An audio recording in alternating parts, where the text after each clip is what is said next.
Hello সুপ্রিয় দর্শক, কেমন আছেন আপনারা? আশা করি সবাই ভালো আছেন, সুস্থ আছেন। অনেক দিন পর আমি আমার চ্যানেলে ভিডিও দিচ্ছি। আসলে অনেক দিন বললে ভুল হবে, অনেক মাস পর। আসলে অনেক ব্যস্ততার জন্য ভিডিও বানানো হচ্ছে না। এই কোরবানির ঈদে লম্বা এক ছুটি পেয়ে গেলাম, তাই চিন্তা করলাম একটি ভিডিও করি এবং আপনাদের মাঝে শেয়ার করি। তো কোরবানির ঈদে যা হয় আর কি, গরুর মাংস, খাসির মাংস খেতে খেতে একদম বিরক্ত হয়ে গেছি। তাই আমার বউকে বললাম, একটু মাছ ভাত করে দাও, একটু তৃপ্তি নিয়ে খাই। তো আমার বউ আমার জন্য রান্না করে গেছে, সে আসলে একটা ভ্যাকেশনে গিয়েছে। তো আজ আমি সেই আমার লাঞ্চের ভিডিওটাই আপনাদের মাঝে শেয়ার করব। আজ আমার লাঞ্চে থাকছে কই মাছের দো পেঁয়াজা, অ্যাকচুয়ালি অনেকে কই মাছের ভুনাও বলে। আর সাথে থাকছে হাঁসের ডিম ভুনা, যেটা অ্যাকচুয়ালি আজকে আমি করেছি, নিজে নিজে করেছি অ্যাকচুয়ালি। এবং এটা আমার one of the most favourite একটা খাবার।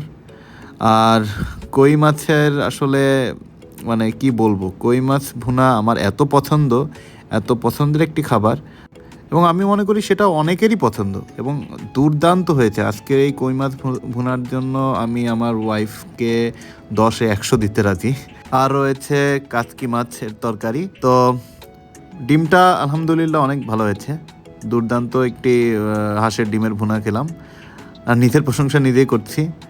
আপনারা চাইলে এর রেসিপি আমার চ্যানেলে দেখে নিতে পারেন। আমার ওয়াইফের হাতের কাচকি মাছের ভুনা আমার খুবই পছন্দ। এরকম ধোয়া ওঠা গরম ভাতের সাথে কই মাছ ভুনা জাস্ট অমৃত, জাস্ট অমৃত। আর ডিম ভুনার মধ্যে আমি ফার্মের মুরগির ডিমের থেকে প্রেফার করি হাঁসের ডিমের ভুনা। আর হাঁসের ডিম ভুনা আমার প্রচণ্ড ভালোই লাগে, আর এজন্যই আমি নিজ হাতে আজকে সেটা বানিয়েছি এবং খেতে দুর্দান্ত হয়েছে। কোরবানির ঈদে কাজের প্রেশার অনেক বেশি থাকা সত্ত্বেও ফ্যামিলির জন্য কিছুটা সময় তো বের করে নিতেই হয়।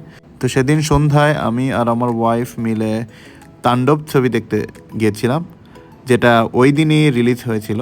রায়হান রাফি নির্মিত সাকিব খানের তাণ্ডব মুভিটি অসাধারণ হয়েছে। যারা এখনও দেখেননি আশা করি মিস করবেন না। এবং সাবিলা নূরের অভিনয় যথেষ্ট ভালো হয়েছে। বাংলাদেশে এ মানের সিনেমা আরও প্রত্যাশা করি। আর আজকের ভিডিও এ পর্যন্তই, ধন্যবাদ।